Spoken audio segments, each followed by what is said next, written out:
Okay, excellent question.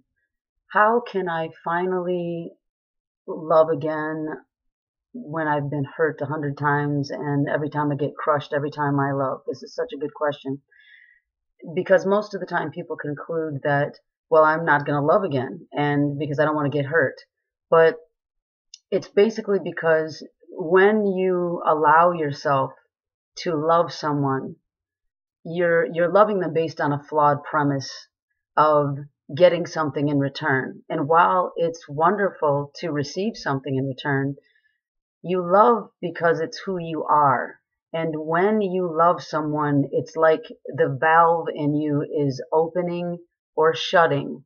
But those feelings of love are coming from you. That's mind blowing to know because you're the only one that's ever determining whether or not you let yourself be yourself. And if you love someone because it feels good to be yourself and let yourself be the love that you are, it won't matter whether or not they're loving you back because you're not trying to siphon off of someone else. You are just simply looking at different people and things and using them as your reason to feel the love that you are. I hope you hear that because it's a game changer. And it's very much the spiritual foundation of who you are. You are love. And knowing who you are and what you are is your inheritance and your birthright to know that. And it will change your life and your relationships when you start being who you really are, not because you're broken and need people to love you back, because you're the one that's determining whether or not you let yourself be yourself. And you can find some people that are easier to feel positive about, and that's great. But when someone or something stops being something that you feel positive about, don't insist that they change themselves to make you feel better. Look at what makes you feel better instead of that person or that thing. Change the channel. If you are coming across a radio station and you don't like that station, you change the channel. You don't sit there and insist that the song change. You see, and it's that simple.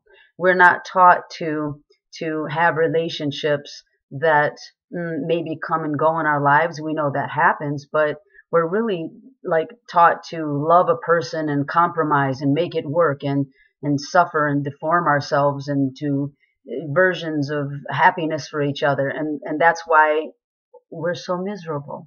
So the point is to answer the question, how can you love again without getting hurt or without being crushed, is to change your foundation and your understanding about who you are and what the role of a relationship is for you in your life.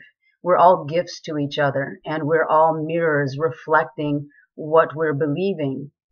And that's a deeper subject, but just for now, focus on that we're gifts to each other, and you're always changing. And so the people that come in and out of your life are going to change, and you have to let that be the case. Let that change occur. You're not limited, and there is abundance. So you don't have to worry about holding on to someone.